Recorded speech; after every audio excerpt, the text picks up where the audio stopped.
students, how are you all? Hope you all are doing very good.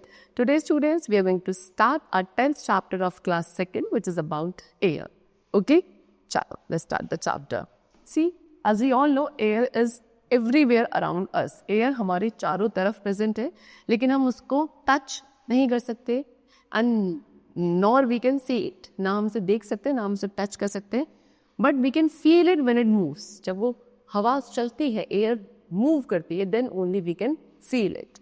All living things need air to breathe. There can be no life on the earth without air. जितने भी living beings हैं, सभी को air की requirement है, ज़रूरत है breathe करने के लिए. अगर earth पे air ना हो तो यहाँ पे life possible नहीं होती. Now what does air contain? Air के अंदर क्या होता है? So air contains water vapor first of all. Air के अंदर water vapor present होते हैं. So when we wash our clothes, they get wet. We spread them out in the sun and they become dry. Where does the water in our clothes go? The water in our clothes goes into the air. The heat of sun changes water into water vapor. The changing water into water vapor is called evaporation. This gas mixes in the air and we cannot see it. Air always has some water vapor in it. So what they are saying is जब हम अपने clothes को wash करते हैं वो क्या हो जाता है wet यानी कि गीले हो जाते हैं. फिर हम उन्हें क्या करते हैं, हम उनको बाहर sun में sun की heat की प्रेजेंस में उनको हम डालकर आते हैं कपड़ों को टेरेस पर एंड उसके बाद वो क्या हो जाता है, कुछ देर बाद वो ड्राई हो जाते हैं. सो बेसिकली जो उन कपड़ों के अंदर पानी था, क्लोथ्स के अंदर वाटर था, वो कहाँ गया? दैट इज़ व्हाट जो हमारी सन की हीट थी. सन की हीट ने क्या करा, उसके अंदर जो पानी प्रेजेंट था उसको चेंज कर दिया वाटर वेपर में एंड वो वाटर वेपर एक तरीके के गैशियस स्टेट में आके हमारी एयर के साथ मिक्स हो गया एंड जो कपड़े थे वो आप कैसे हो गए, ड्राई हो गए. ओके, सो दैट मीन्स सन की हीट ने वाटर को किसमें, वाटर वेपर में चेंज कर दिया. एंड जो ये प्रोसेस होता है जहाँ पे क्या हीट की वजह से वाटर आपका वाटर वेपर में चेंज हो जाता है, that is known as evaporation. And ये वाटर वेपर जो कि गैसियस फॉर्म है, ये एयर में मिक्स हो जाता है एंड हम इसको क्या नहीं कर सकते, देख नहीं सकते. एयर में हमेशा थोड़ा बहुत वाटर वेपर प्रेजेंट होता है. Now next, air contains dust particles. Air में डस्ट पार्टिकल्स भी होते हैं. So when sunlight comes into the room through a small gap, we can see small dust particle particularly floating in the air. When the wind blows, it carries dust particle with it. Even when we sweep our houses or roads, the dust particle mix with air. So आपने देखा होगा जब आपके room के अंदर एक छोटे से गैप के थ्रू सनलाइट एंटर कर रही है, उसमें आप क्या ऑब्जर्व करोगे, छोटे छोटे से डस्ट पार्टिकल्स होते हैं जो कि एयर में फ्लोट कर रहे होते हैं. ओके, सो जब आपकी विंड ब्लो करती है, विंड चलती है, तब क्या वो अपने साथ डस्ट पार्टिकल्स को कैरी करती है. साथ ही जब आप स्वीपिंग करते हैं, झाड़ू लगा रहे हैं, चाहे अपने घर के अंदर है, रोड पर है, when you are sweeping, then also what dust particles जो है वो एयर के साथ मिक्स हो जाते हैं. Now next, air contains smoke. Air के अंदर क्या होता है, स्मोक भी होता है. So air gets smoke from factories. Air को ये जो स्मोक मिक्स होता है एयर के अंदर, वो कहाँ से, फैक्ट्रीज, व्हीकल्स एंड हमारी किचन से. Smoke mixes with the air and goes into the atmosphere. It makes the air impure and poisonous. Smoking is not only a bad habit but also pollute the air. So smoke क्या होता है, air के साथ mix हो जाता है and then कहाँ, हमारे एटमॉस्फेयर में चला जाता है. ठीक है, इसके थ्रू जो एयर है वो क्या, स्मोक के थ्रू एयर हमारी इम्प्योर एंड पॉइजनस हो जाती है. स्मोकिंग एक बैड हैबिट ही नहीं है, बल्कि ये हमारी एयर को भी पॉल्यूट करती है. Now next, air has germs. अब एयर में क्या जर्म्स भी होते हैं. So air get germs from the sick person. ये जर्म्स एयर में कहाँ से आते हैं, सिक पर्सन, जो बीमार होते हैं उन लोगों से आते हैं.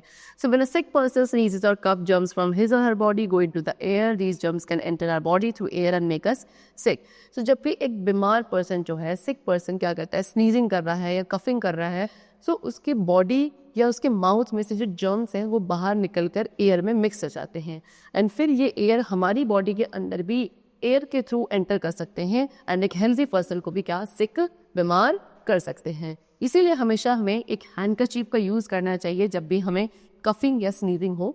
ओके, गार्बेज एंड जो ओपन गटर्स हैं ये भी क्या, कुछ फोल यानी कि बहुत गंदी गैसेस प्रोड्यूस करते हैं, जर्म्स प्रोड्यूस करते हैं एंड इनके थ्रू भी हमारी एयर इम्प्योर एंड अनहेल्दी हो जाती है.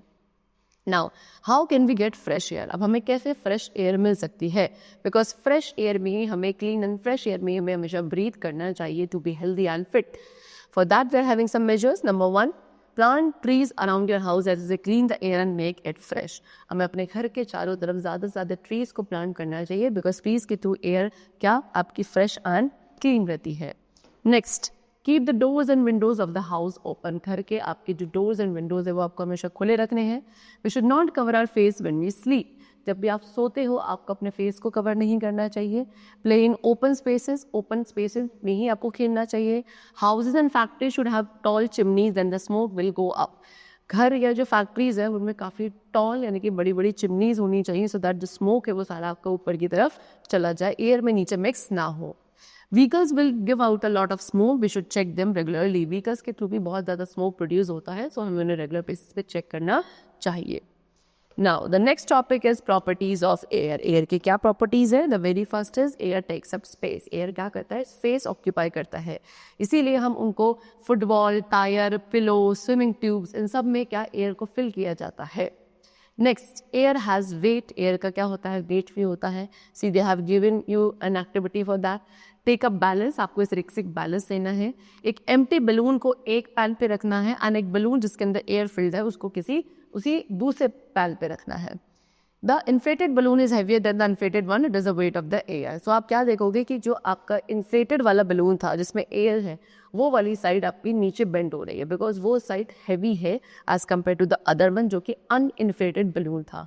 अब ये इसमें वेट कहाँ से आया जिसकी वजह से वो नीचे की तरफ टिल्ट हो रहा है? Inflated balloon, that is of air. Okay, because उस बलून के अंदर एयर फिल्ड थी जिसकी वजह से उसका वेट बढ़ गया एंड वो अब फिर नीचे की तरफ टिल्ट हो गया। दैट मीन्स एयर का क्या वेट भी होता है। Next, air helps in burning. Air burning में हेल्प करती है। See, a candle continues to burn when kept on a table as long as it gets air. When candle is covered with the glass it blows out, this is because of absence of air inside the glass. So एक candle को जब आप openly रखोगे table पर वो आपकी क्या करेगी? ईजिली बर्न करेगी। लेकिन अगर आप उसी कैंडल को क्या एक ग्लास के थ्रू कवर कर देते हैं तो वो कैंडल आपकी ब्लो आउट हो जाएगी बिकॉज उस ग्लास के अंदर क्या एयर प्रेजेंट नहीं है, एब्सेंस ऑफ एयर है, जिसकी वजह से क्या होगी? एयर सप्लाई कट होने से आपकी वो कैंडल भी ब्लो नहीं होगी। Now we need fresh air. अब हमें फ्रेश एयर चाहिए होती है as we all know because सभी लिविंग थिंग्स को एयर चाहिए सबसे पहले किस पर्पज़ के लिए? ब्रीदिंग पर्पज़ के लिए। We should grow more plants, हमें क्या ज़्यादा से ज़्यादा प्लांट्स को ग्रो करना चाहिए। फ्रेश एयर जो है वो हमारी हेल्थ के लिए अच्छी होती है। एयर हमारे अर्थ के टेम्परेचर को मेंटेन करने में हेल्पफुल है and it also protect us from harmful solar radiations. Now, speed of moving air.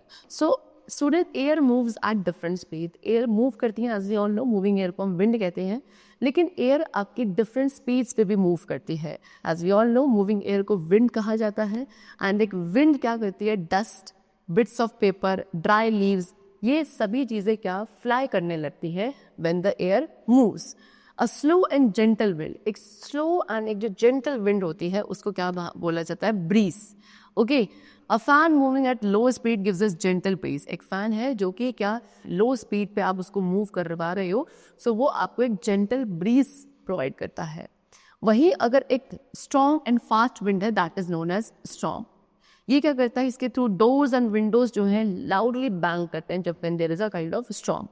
Tin roofs, tin के जो रूफ्स बने हैं या बाकी कोई हैवी ऑब्जेक्ट्स वो आपके फ्लाई करने लगते हैं because of the what? Strong and fast wind. We should stay safely inside the house in a storm. जब स्टॉर्म की कंडीशन होती है तो हमें सेफली अपने घर के अंदर ही रहना चाहिए। अ storm can अप्रूट trees and damage buildings. एक स्टॉर्म क्या कर सकता है? जो ट्रीज होते हैं वो ट्रीज आपके अप्रूट यानी कि उखड़ कर बाहर आ जाते हैं एंड बिल्डिंग्स तक डैमेज हो सकती हैं बिकॉज ऑफ द स्टॉर्म।